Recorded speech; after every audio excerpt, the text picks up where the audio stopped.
So welcome and हम लोग अपने टैब्लो वर्कशॉप के दूसरे पार्ट में आ गए हैं।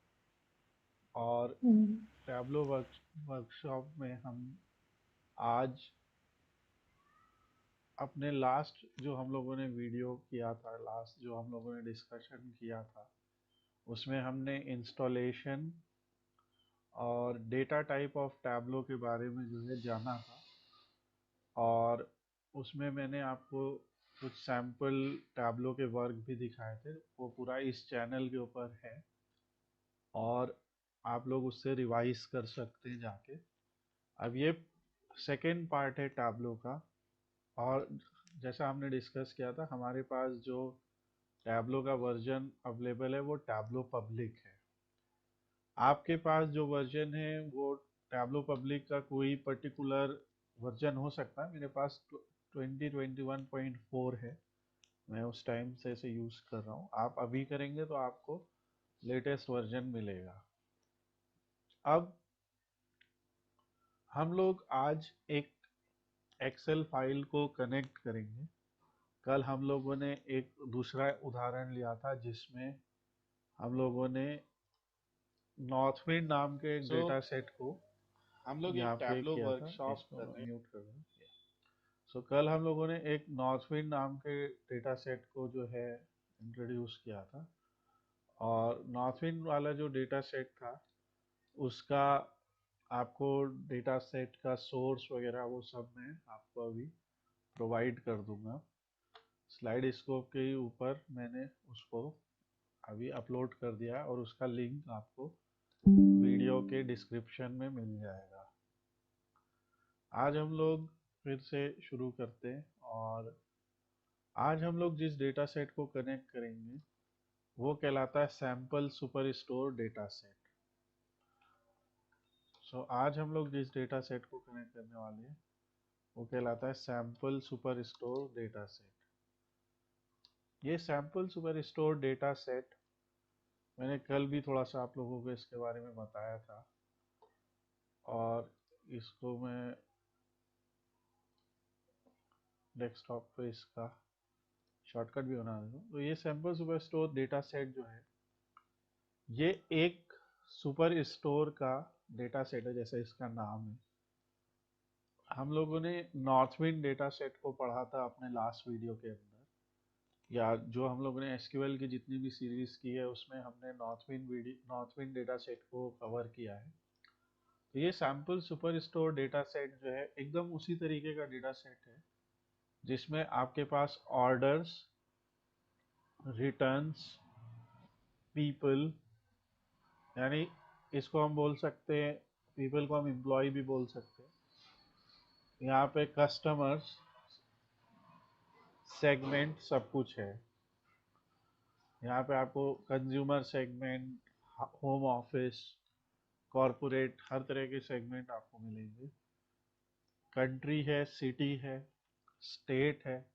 यानी जब कभी भी ये कंपनी कोई ऑर्डर रिसीव करती है तो उसने हर बार वो ऑर्डर को एक नई आईडी देती है। ऑर्डर की एक डेट होती है, ऑर्डर की एक शिपिंग डेट होती है और एक शिपिंग मोड होता है।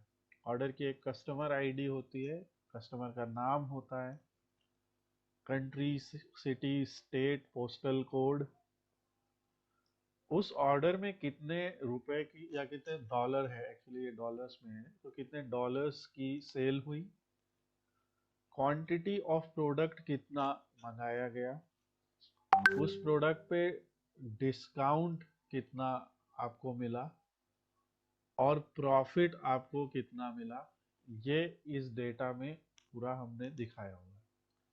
तो ये डेटा सेट आपको टैब्लो के ही रिसोर्सेज सेक्शन में मिल जाएगा।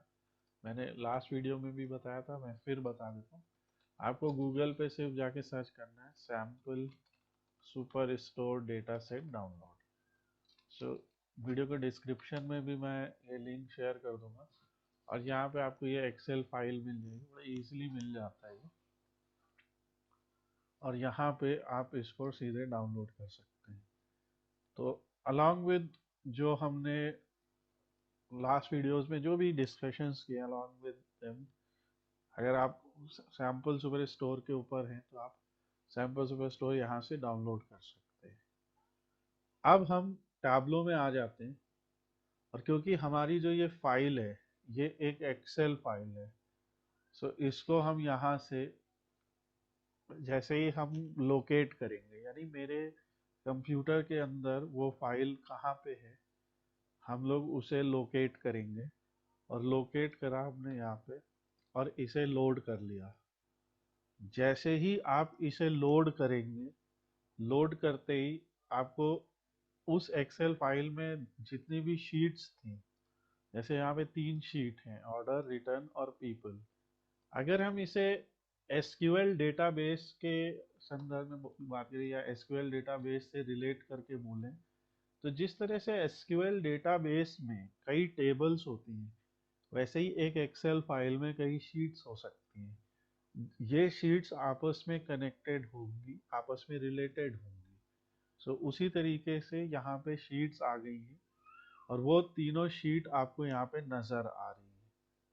आप इन तीनों शीट को एक एक करके यहाँ पे ड्रैग कर सकते हैं। अब जैसे हमने यहाँ पे ऑर्डर्स शीट को ड्रैग कर लिया, आपने देखा ऑर्डर्स शीट जो है ड्रैग हो गई, और ड्रैग होने के बाद उस शीट में जितने भी कॉलम्स थे, यानी यहाँ पे आप देख सकते हैं उस शीट में जितने भी कॉलम्स थे, वो सारे कॉलम्स आपके सामने एक एक करके आ गए। हर कॉलम का अपना डेटा टाइप भी यहाँ पे नजर आ रहा है। मैंने कल इसके बारे में आप लोगों से डिस्कशन भी किया था। इसमें जो डेटा टाइप्स हमारे हैं वो स्ट्रिंग है, न्यूमेरिक है, डेट है, डेट टाइम है, देन आपके पास ज्योग्राफिकल डेटा है, कंटिन्यूअस डेटा है, जैसे ये कंटिन्यूअस डेटा है, कंटिन्यूअस न्यूमेरिक डेटा है, डिस्क्रीट न्यूमेरिक डेटा है, और इस टाइप का सारा यहाँ पे दिया हुआ है। डेसिमल वाले नंबर्स भी यहाँ एक्सेप्टेबल हैं, और इंटीजर्स भी यहाँ पे एक्सेप्टेबल है। तो ये हमारा टैब्लो का एक ओवरऑल डेटा सेट होता है। अभी अगर मैं टैब्लो की एक और इंस्टेंस यहाँ से ओपन करता हूँ, वेलकम आकाश।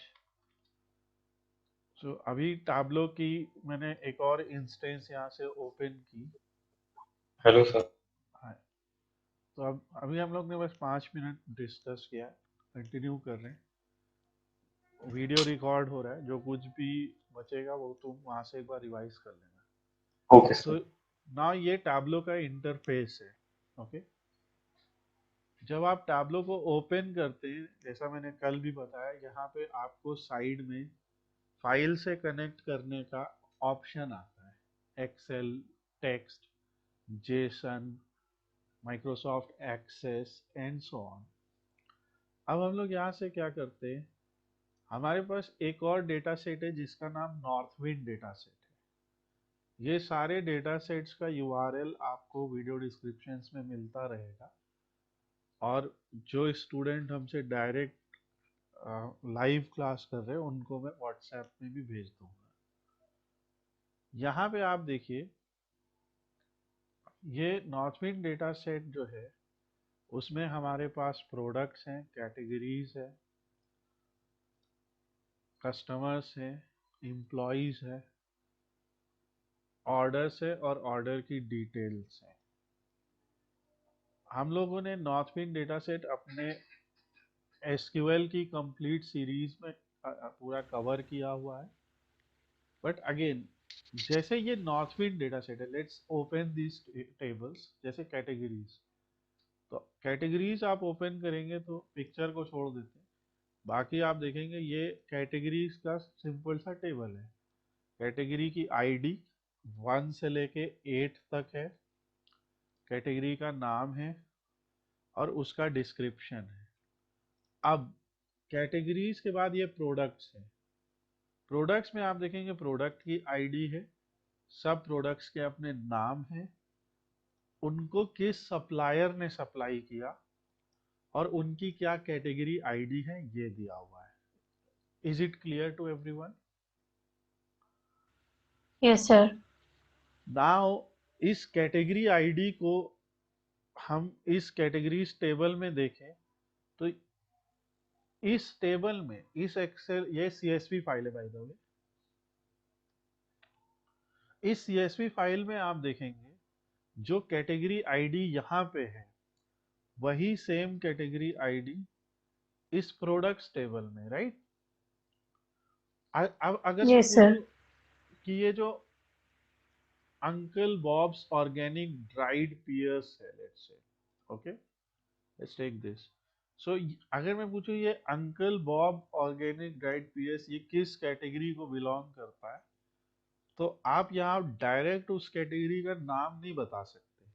आप क्या कह सकते हैं कि आप कहेंगे सर ये तो कैटेगरी नंबर 7 को बिलोंग करता है, और फिर आप यहाँ से कैटेगरी नंबर 7 खोलेंगे, राइट?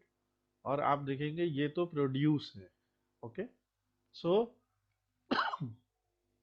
यहाँ से कैसे पता चल गया? तो यहाँ से हमें पता लगा कि 7 है। इसी तरह कैटेगरी नंबर 4 है जो आपके यहाँ पे अवेलेबल होगी, category number 4, okay. Now category इस तरह से एक रिलेशनशिप है, यानी इस टेबल में, कैटेगरीज टेबल में और प्रोडक्ट्स टेबल में एक रिलेशनशिप है, ओके। तो ये सारी क्या है, सीएसवी फाइल्स है। कैसे पता चला? यहाँ पे आप देख सकते हैं, और इस फाइल की प्रॉपर्टीज में भी जाके आप पता कर सकते हैं। ये एक सीएसवी फाइल है, ठीक है। तो जो अगर आपको डेटा सेट इस तरीके से दिया हुआ है, यानी कि अलग अलग एंटिटीज को आपने कवर किया है अलग अलग सीएसवी फाइल्स में, तब भी आप आराम से टैब्लो से इसे एनालाइज कर सकते हैं। और दूसरा तरीका, अगर आपको एक ही शीट के अंदर सब कुछ मिल रहा है जैसे ये, तब भी आप इसे कनेक्ट कर सकते हैं। तो पहले एग्जाम्पल में जब हमने एक sample super store Excel file को कनेक्ट किया, तब आपने देखा कि ऑर्डर्स, पीपल्स, रिटर्न, जो उसमें शीट्स थी वो यहाँ पे लिस्ट हो गई। अब आपकी चॉइस है कि आप तीनों शीट्स को एक साथ एनालाइज कीजिए या तीनों शीट्स को एक एक करके एनालाइज कीजिए, या इनमें से किसी दो को ज्वाइन करके एनालाइज कीजिए। जैसे एग्जाम्पल के तौर पे, अगर मान लीजिए इसमें आपसे पूछा गया कि total number of orders versus total number of returns, आप बताइए कितने ऑर्डर टोटल आए, कितने ऑर्डर, और आपसे ये पूछा गया कौन कौन से प्रोडक्ट रिटर्न हुए। सवाल समझ रहे? कौन कौन से प्रोडक्ट रिटर्न हुए। सो क्या आप एक अकेली शीट से ये आंसर दे सकते हैं? देखिए यहाँ पे प्रोडक्ट का नाम दिया है, जैसे ठीक है, ये प्रोडक्ट का नाम है, ये कोई कलेक्शन बुक केस है, ओके। आप बता सकते हैं ये रिटर्न हुआ है या नहीं हुआ?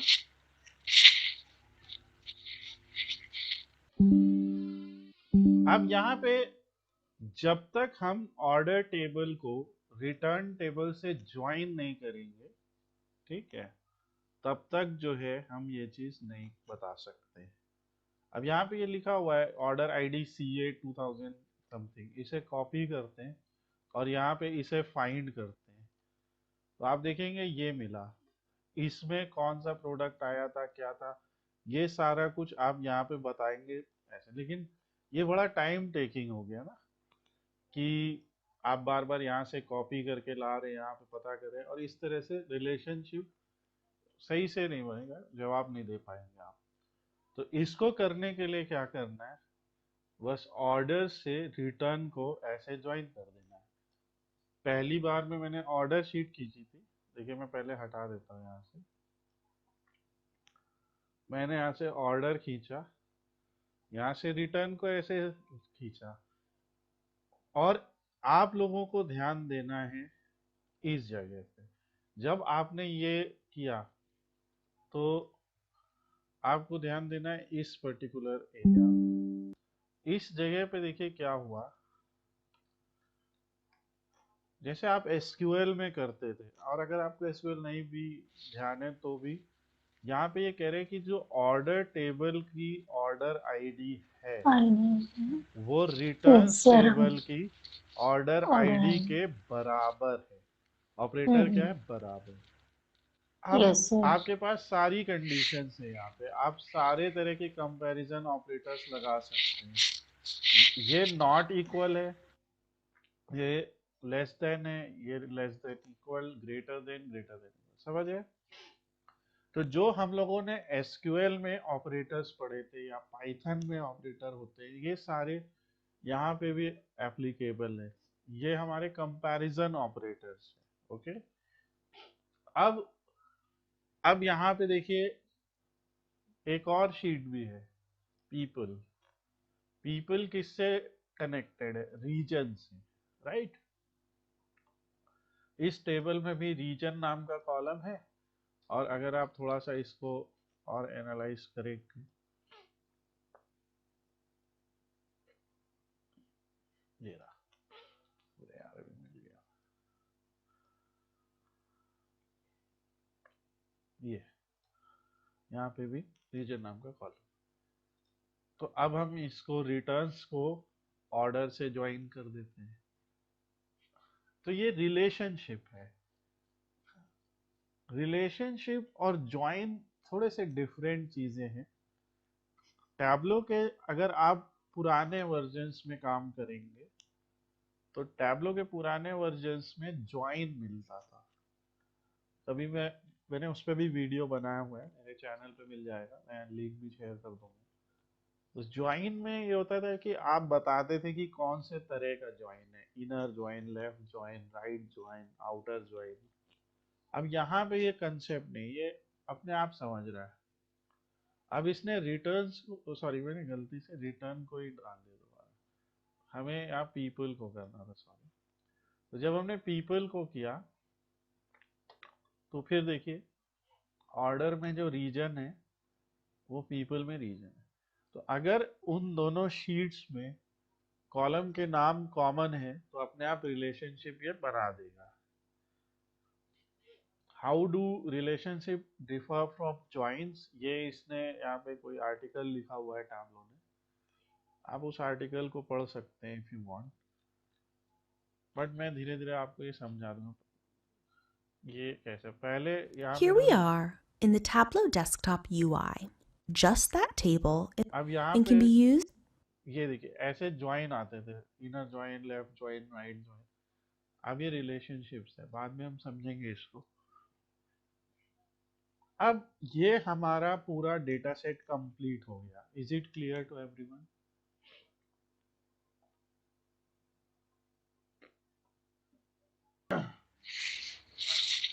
ये बिल्कुल वैसा ही है ना जैसे हम एसक्यूएल में क्वेरी लिख लिख के तीन टेबल्स को जोड़ते हैं, राइट?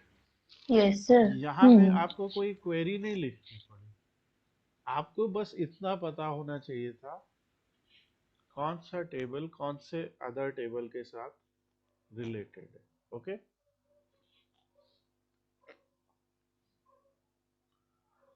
अब हम एक और इंस्टेंस खोलते हैं टैब्लो की। इस बार हमें CSV फाइल को कनेक्ट करना है। This time we have to connect the CSV file. CSV file को कनेक्ट करने के लिए हमें क्या करना है? अब यहाँ पे कहीं लिखा नहीं कि CSV फाइल, राइट? तो ये जो टेक्स्ट वाला सेकेंड ऑप्शन है ये CSV फाइल के लिए होता है। टेक्स्ट वाले ऑप्शन पे हम गए और जहाँ कहीं भी हमारी CSV फाइल्स थी वो हमने लोकेट कर ली। हमने किया क्या है कि एक ही डेटाबेस के सभी टेबल्स को हमने एक्सेल की जगह CSV में या SQL की जगह CSV फॉर्मेट में सेव कर लिया है।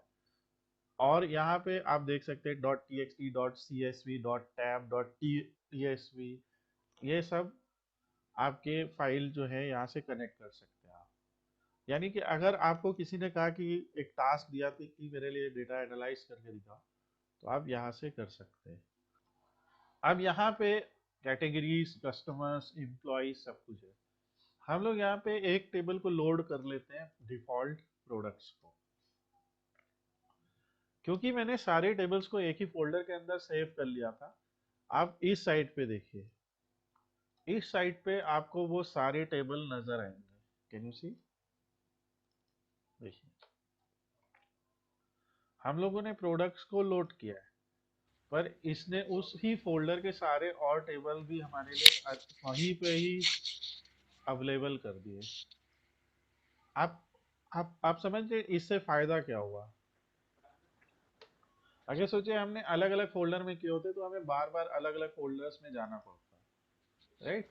सो अगर आपको पता है कि कोई दो तीन चार कोई भी टेबल्स आपस में रिलेटेड है, सो आप कोशिश ये कीजिए कि आप उनको एक फॉर्मेट में एक फोल्डर में सेव कर लें, और आप जो है ऐसा कर सकते हैं। बाद में हम ये भी सीखेंगे कि हम अलग अलग फॉर्मेट्स की दो तीन टेबल को भी कैसे ज्वाइन करें।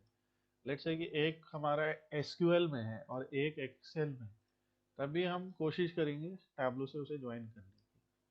सो फिलहाल मैंने यहाँ पे प्रोडक्ट्स को कर लिया है, और यहाँ मुझे प्रोडक्ट्स नजर भी आने लगा है। अब जैसा आपने देखा, अपने आप इसने हैशटैग लगा दिया जो नंबर्स है, एबीसी यानी स्ट्रिंग के ऊपर एबीसी लगा दिया, और जो कुछ भी यहाँ पे अदर वैल्यूज है, यहाँ पे या तो स्ट्रिंग्स है या मैक्सिमम यहाँ पे नंबर्स ही, लाइक यूनिट प्राइस कितना है, यूनिट इन स्टॉक कितना है, यूनिट्स ऑन ऑर्डर कितना है, reorder level and so on. ये चीज समझ में आ रही सभी के? अभी मैंने कुछ नहीं Yes, किया है, sir. सिर्फ डेटा टेबल को कनेक्ट किया है। आकाश, इज इट क्लियर? जस्ट हम लोग डेटा टेबल को कनेक्ट करके उसे देख रहे हैं, और कुछ नहीं किया अभी। और देख रहे हैं कि क्या टैब्लो उनके डेटा टाइप्स को सही प्रेडिक्ट कर पा रहे हैं नहीं। मैंने कल आप लोगों को एक सिंपल सी बात और भी बताई थी कि टैब्लो दो कलर में डेटा को डिवाइड करता है, ब्लू और ग्रीन। ब्लू का मतलब होता है डायमेंशंस, और ग्रीन का मतलब Yes. होता है मेजर्स। Measures. मेजर्स वो सारी वैल्यूज होते हैं, वो सारे कॉलम्स होते हैं जो नंबर्स होते हैं, और जिन्हें हम एक्चुअली में मेजर कर सकते हैं, यानी जिनके ऊपर हम एग्रीगेट फंक्शंस को अप्लाई कर सकते हैं, राइट? एग्रीगेट फंक्शंस कौन से होते हैं?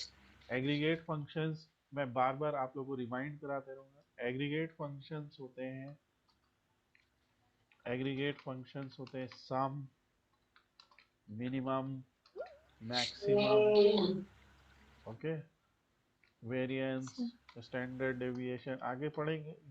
ऑल्दो इनके नाम कुछ और भी हो सकते हैं, but sum, minimum, maximum, variance, count, count distinct, ये सारे क्या होते हैं? ये सारे आपके एग्रीगेट फंक्शंस। एग्रीगेट फंक्शंस आप कहाँ अप्लाई करेंगे? नंबर्स के ऊपर, like what is the total unit price of all products, what is the count of all products, right? What is the count of orders, what is the total order value, हमें अब तक कितनी order value मिली, what is the total order value between a particular period, right? अब ये जो नॉर्थविंड data set है, इसके ऊपर हम लोगों ने, हमें नेट से एक बहुत ही बढ़िया पीडीएफ फाइल मिली, जिसमें इसके ऊपर 50 क्वेश्चंस भी बने हुए हैं, राइट?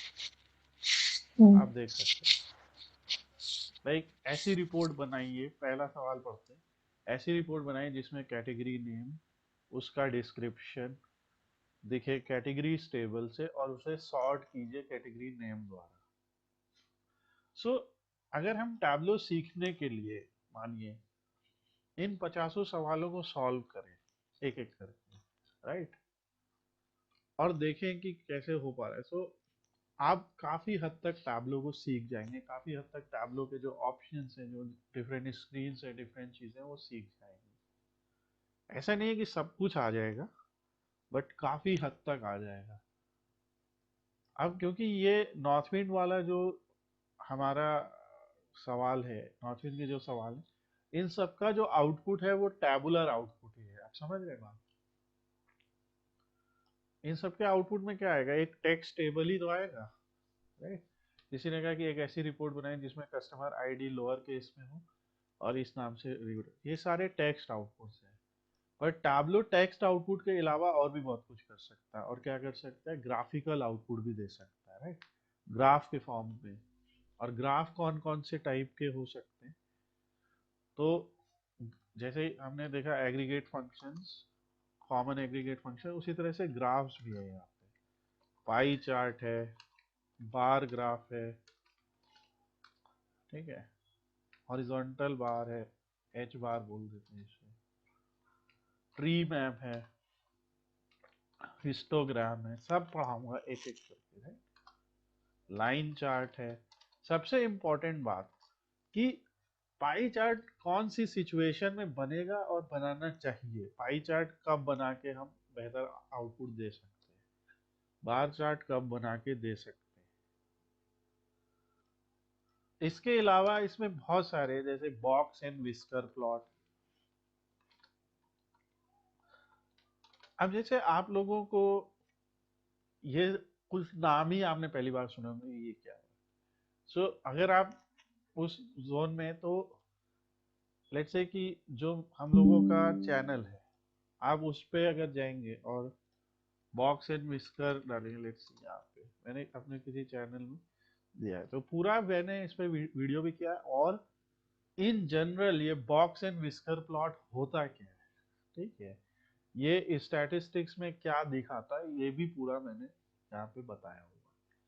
सो आप जो उसके पीछे की स्टैटिस्टिक्स की थ्योरी है, like actually what is box and whisker plot, आप देख सकते हैं। फॉर सम रीजन ये भी स्लो चल रहा है। सो ये जैसे आप यहाँ देख सकते हैं, quartile 1, upper quartile, median, and जब ये चैप्टर आएगा तब मैं इसको आपको समझाऊंगा अभी, ओके। यहाँ मिनिमम, मैक्सिमम, ये कंटिन्यूअस वेरिएबल के ऊपर बनाया जाता है।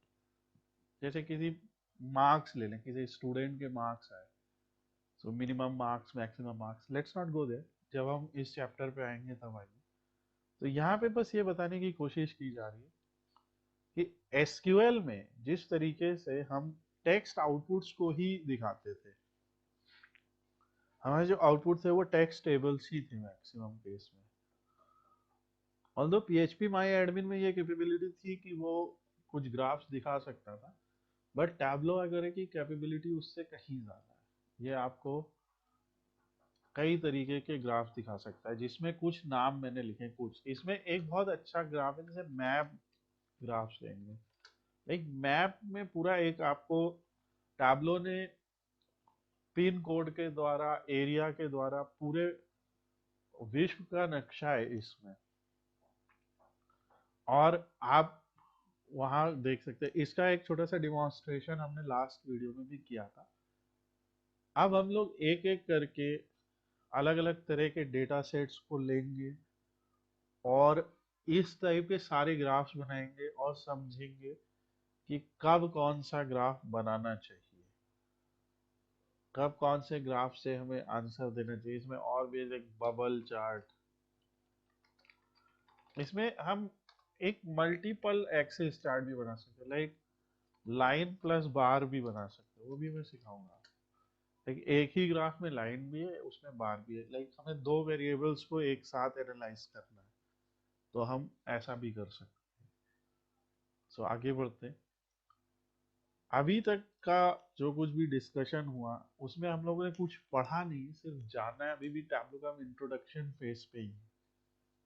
सो हमने यहाँ पे प्रोडक्ट्स को लोड कर लिया था। इस प्रोडक्ट को लोड कर कैसे किया, यहाँ तक किसी को कोई डाउट है? सर। राइट, ये सभी लोग कर लेंगे, राइट। टैबलो को आप डाउनलोड कर लीजिए, इंस्टॉल कर लीजिए, ये सब डेटा सेट्स को ले लीजिए और ऐसे एक टेबल को लोड कर लीजिए, राइट। यहाँ तक किसी को कोई प्रॉब्लम नहीं। अब हमें यहाँ पे क्या दिख रहा है, एक एक कॉलम पकड़ते हैं, प्रोडक्ट आईडी है। प्रोडक्ट आईडी तो प्रोडक्ट टेबल की ही वैल्यू है, प्रोडक्ट नाम है वो भी इसी टेबल का ही है। पर क्या ये सप्लायर आईडी और ये कैटेगरी आईडी इसी टेबल के है? No sir. किस टेबल में भाई? सप्लायर सप्लायर आईडी, आईडी, हाँ। सप्लायर आईडी सप्लायर्स टेबल का है, और हम्म। कैटेगरी आईडी कैटेगरीज टेबल का है। Category, yes sir. और कॉलम्स देखते हैं, और तो मुझे कोई ऐसा फॉरेन की या नजर नहीं आ रहा है जो किसी और टेबल से रिलेटेड हो। मिहिर समझ में आ रहा है क्या बोल रहा हूँ? Yes, sir. सो अब हमें क्या करना चाहिए, यानी हम इस टेबल से कौन से दो टेबल और जोड़ सकते हैं?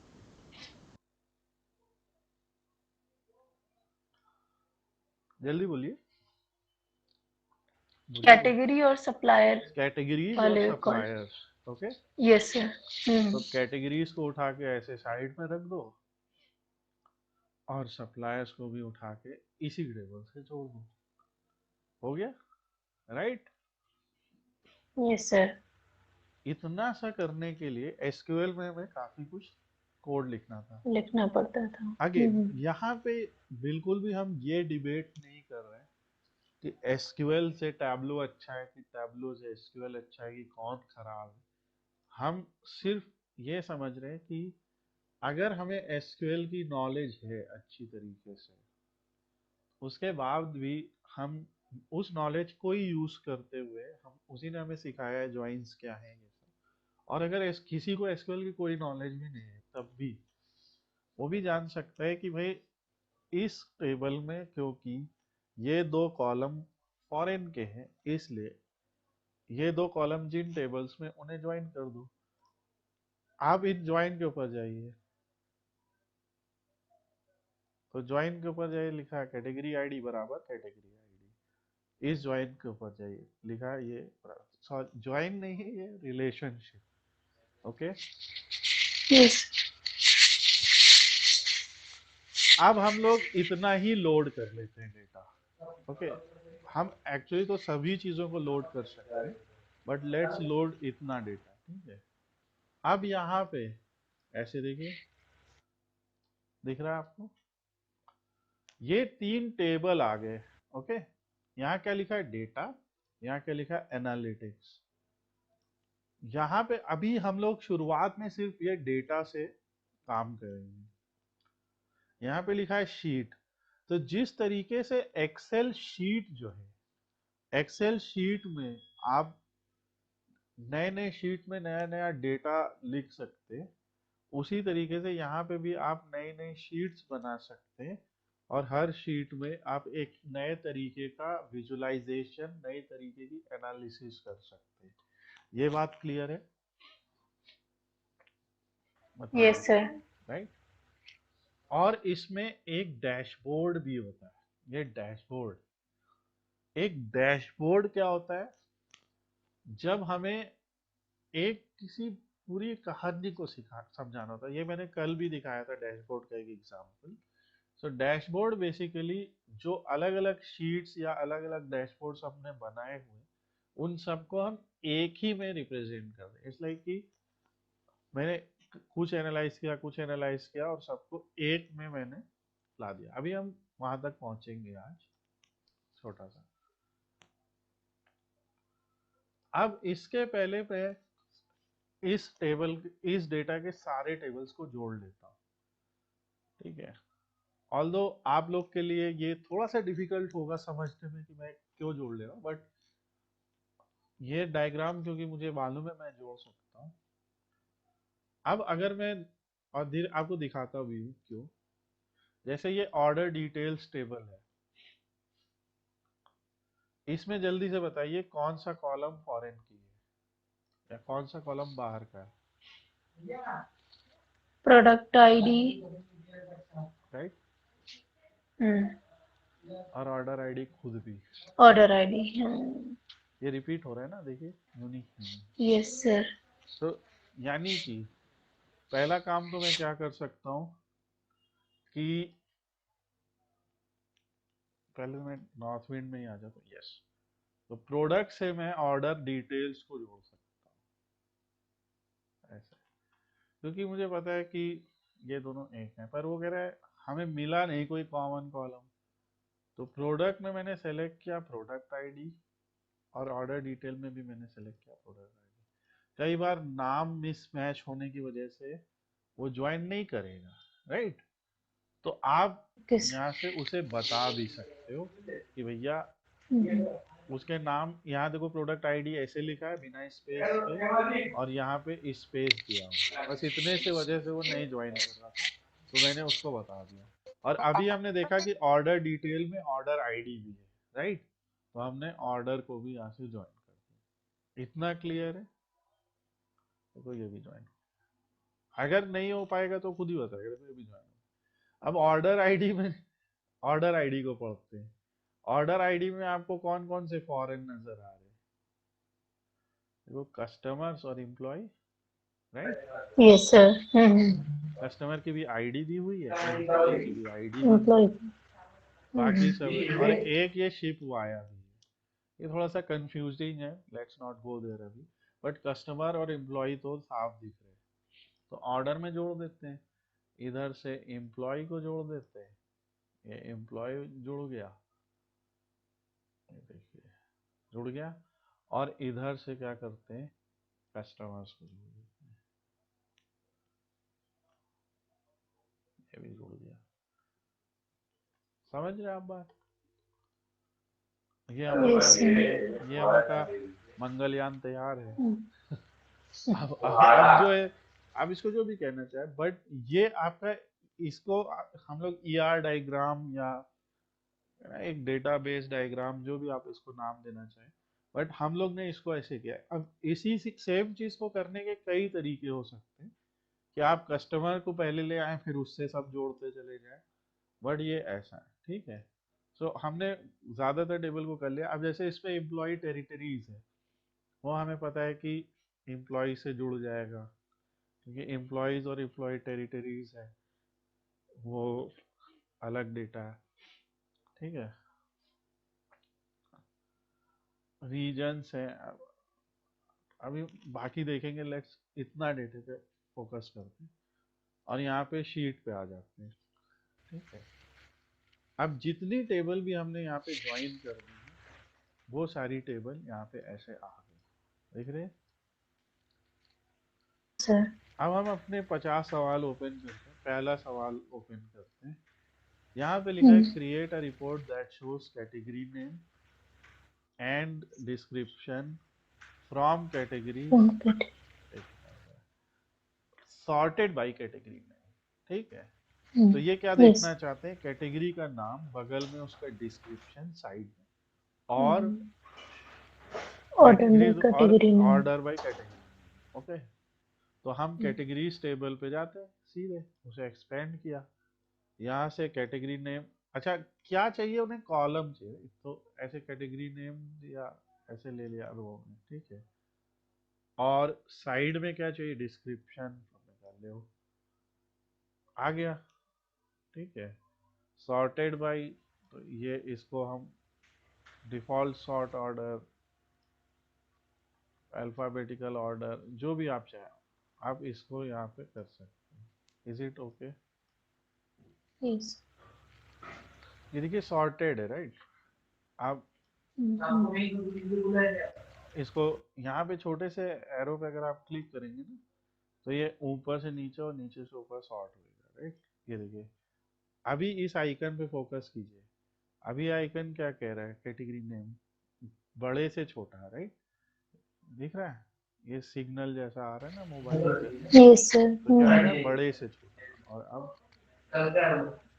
छोटे से बड़ा, राइट? जो डिफॉल्ट ऑर्डर है। सो ये पहला सवाल हो गया, तो इसे हम ऐसे नाम दे लेते हैं, इसे कह देते हैं NW1, पहला सवाल हो गया, ठीक है? आगे बढ़ते हैं, दूसरा सवाल, create a report that shows contact name, company name, contact title और फोन नंबर दिखाना है, ठीक है? Form customers table. तो अभी क्योंकि शुरुआत में जो सवाल हैं वो आसान है, और वो एक ही टेबल से, ओके? सो अब हम अगले शीट पे आते हैं, तो ये पहले तो डैशबोर्ड हम हटा लेते हैं यहाँ से, तो लेट्स रिमूव डैशबोर्ड। अगली शीट ओपन करते हैं, और इस शीट में हम लोग कस्टमर्स टेबल पे जाते हैं, और जो जो उसने कहा है, कॉन्टैक्ट नेम, कॉन्टैक्ट टाइटल, मैं रैंडमली सेलेक्ट कर ले रहा हूँ, और फैक्स, फोन, जो कहा है आप वो कर लीजिएगा, बट मैंने जैसे ये 4 कर हम्म, दिए। ठीक है। और इनको कॉलम्स को थोड़ा सा गैप भी दे सकते हैं, जैसे ये यहाँ पे हल्के से ले जाएंगे, ये एरो आएगा, ऐसे गैप दे सकते हैं। ठीक है। आप इसको भी ऐसे बढ़ा सकते हैं गैप। तो थोड़ा सा आपको दिखाना भी पड़ेगा, सही व्यू भी दिखना भी चाहिए, सब ये नहीं कि आपस में मिले हुए हैं। ये हो गया। अब कह रहा है कि फोन से सॉर्ट कर दो, तो ऐसे फोन से सॉर्ट कर दिया। कुछ लोगों के फोन के आगे ऐसे स्पेन वगैरह लिखा है, हो सकता है वो डेटा में ही ऐसा लिखा हो। ठीक है। मे बी हम्म, नहीं अवेलेबल हो तो उन्होंने ऐसा लिख दिया। सो वो अगर जैसा डेटा में लिखा है वैसा ही हम यहाँ पे लेके आ रहे हैं। बट और यहाँ हमें आगे ये भी देखना पड़ेगा, कई बार हमें डेटा क्लीनिंग भी करनी पड़ती है, राइट। कई बार हो सकता है डेटा में ऐसा नहीं लिखा हो, गलत आ रहा हो यहाँ पे डेटा, क्योंकि स्पेन, ब्राजील, ये सब तो कंट्रीज हैं, राइट। सो हम्म, बट ये हो गया, यही ये सवाल कह रहा है, सॉर्टेड बाय फोन। अब इन्होंने सॉर्टेड बाय फोन लिखा है, ये नहीं लिखा है कि असेंडिंग या डिसेंडिंग। तो वो हम लोग अपने एंड से समझ लेंगे कैसा, राइट। यहां तक आप लोगों को क्लियर है केस या नहीं? yes sir, अब जरा हम कुछ कुछ सवाल अपने मन से बनाते हैं। ठीक है। इसे रीनेम करते हैं। तो यहाँ पे ये सवाल है, product name and category name side by side.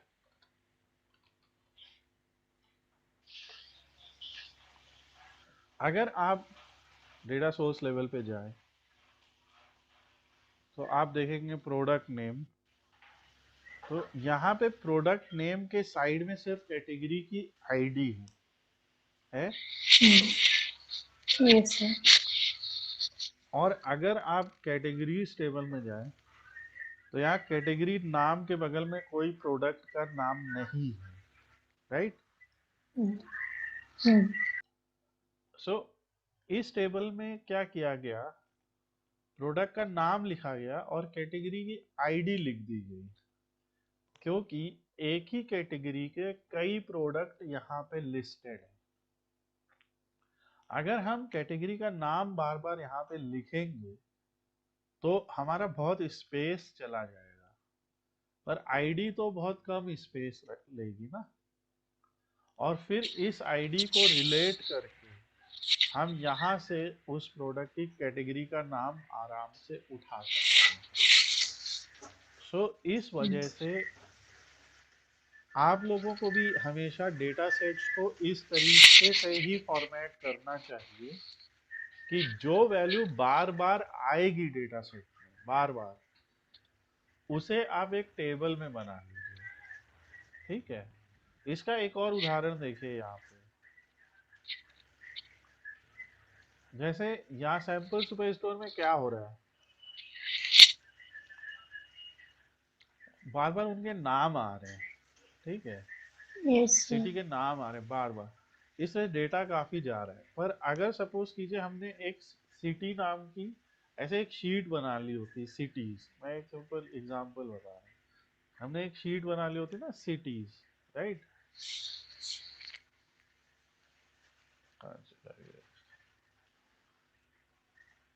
मैंने गलत कर दिया, इसका नाम है, इसका नाम जरा पीपल, राइट। तो ये इसको इसको मैंने लिख लिया होता है सिटीज। ठीक है। अब मैं यहाँ पे क्या लिखता, सिटी आईडी और सिटी नेम, राइट। अब मान लीजिए मैंने सिटी आईडी लिख दी न्यूयॉर्क सिटी, ऐसे मैं लिख दे रहा एग्जाम्पल के लिए, ये नाम हो गया, और आईडी लिख दी 1। ऐसे मैं एक एक करके सारे शहर लिखते जाऊँ।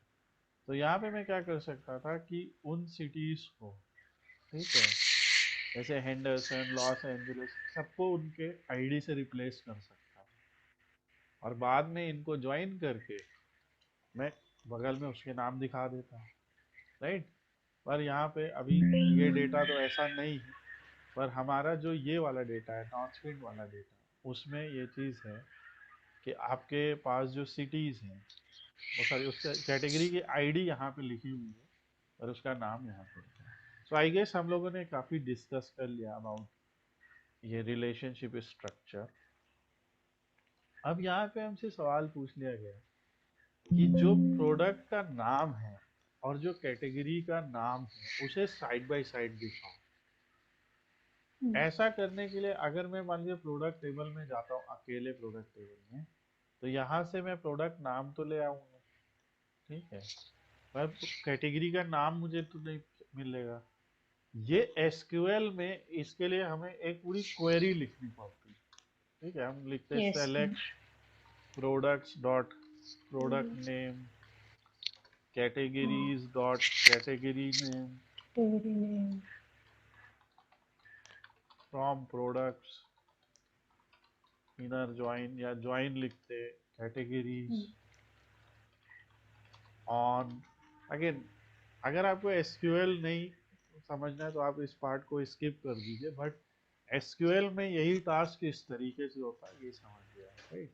और जिन लोगों ने एसक्यूएल हमसे पढ़ा है वो अच्छे से जानते हैं ये क्वेरी के बारे में। तो इनर ज्वाइन कैटेगरीज ऑन, फिर हम यहाँ पे लिख सकते थे, right, categories dot category ID is equal to products dot category ID.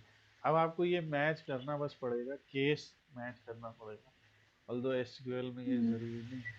तो ये एक तरीका है, और इसको आप ऐसे भी लिख सकते थे, वो भी फ़र्क नहीं पड़ता क्योंकि आप ज्वाइन कर रहे हैं।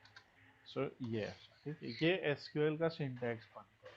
पर यहाँ पे क्या किया, इधर प्रोडक्ट नेम खींचा, इधर से कैटेगरी में गए, और बिना कोई रिलेशन बनाए हम सीधे कैटेगरीज टेबल में से कैटेगरी का नाम यहाँ पे ले आए।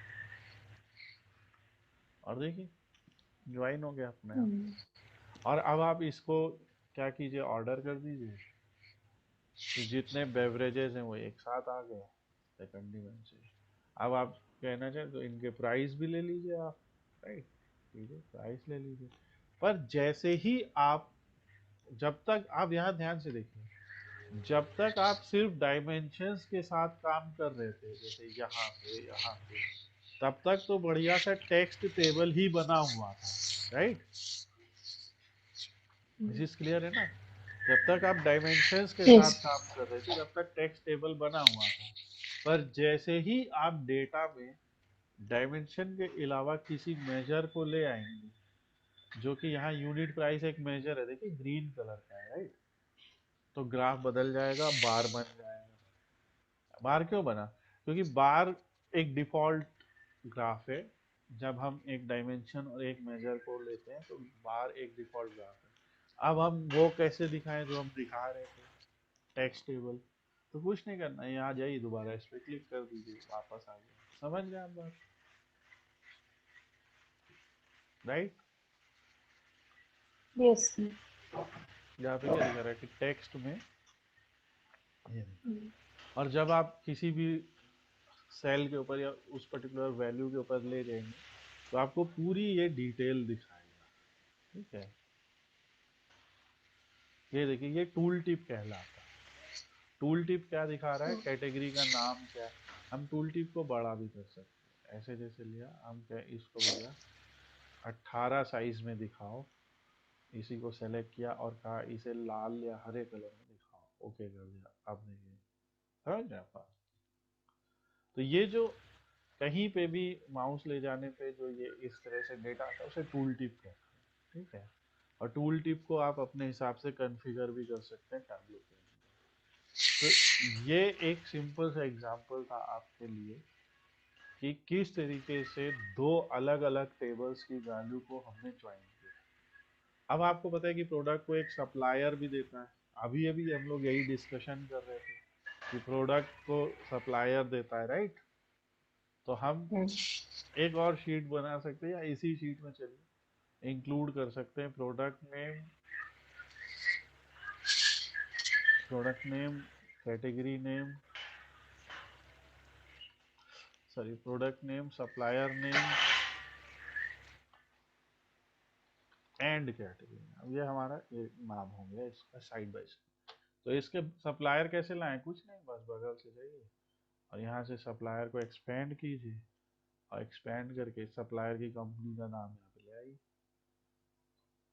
ये देखिए, चाय एग्जॉटिक लिक्विड नाम की कंपनी देती है जो बेवरेजेस कैटेगरी में आती है और $18 की है, राइट? Yes. सो आपको भी पता है, जिन लोगों ने एसक्यूएल क्वेरीज लिखी, it's not difficult, but beginners के लिए ज़रूर मैं जानता हूँ कि एसक्यूएल क्वेरी ज्वाइन की लिखना थोड़ा डिफिकल्ट है।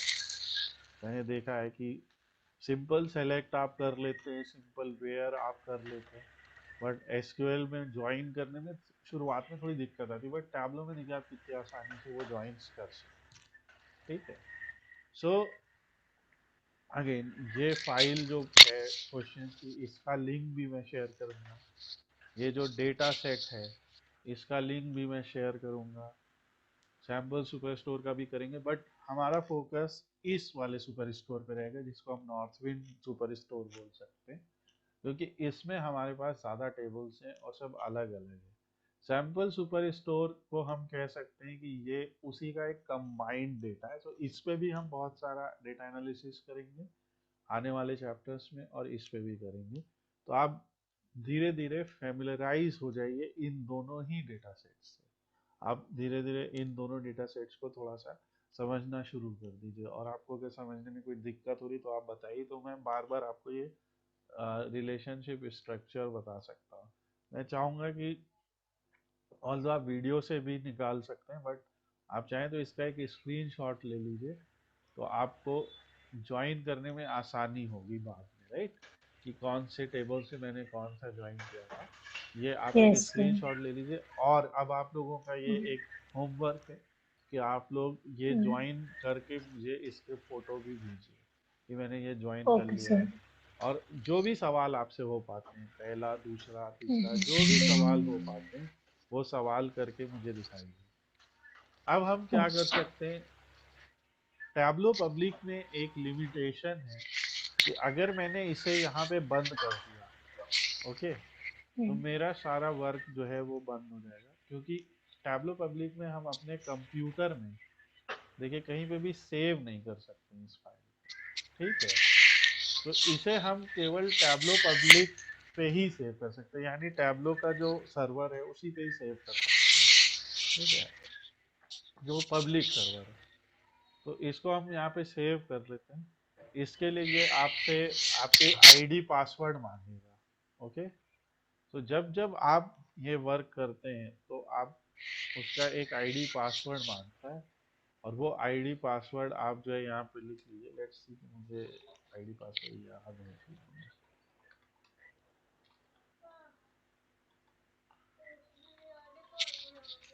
दे रहा हूँ। सो ये मेरा लॉगिन हो गया। अब पूछ रहा है कि किस नाम से सेव करना चाहते हैं, तो मैं इसका नाम नॉर्थविंड 50 क्वेश्चंस एनालिसिस नाम से सेव कर दूंगा।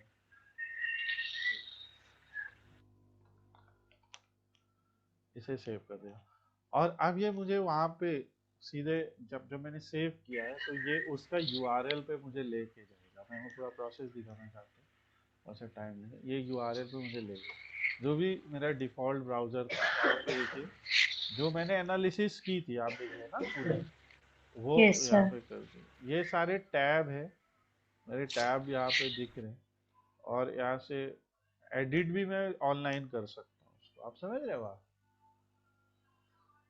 मैं ऑनलाइन जाऊंगा तो मुझे सब दिखेगा जो मैंने किया था। ये टैब्लो पब्लिक ऑनलाइन है बेसिकली, राइट? सो टैब्लो को आप ऑनलाइन भी ऐसे एनालाइज कर सकते हैं अगर आपके पास सॉफ्टवेयर नहीं है। सो आप लोग भी इतनी प्रैक्टिस कीजिए, इतनी प्रैक्टिस करके बताइए आप आपने किया, और इसी चैनल पे सारा डेटा आपको मिलता रहेगा, सारी वीडियोस आपके पास आते रहेंगे, ओके? Okay, sir.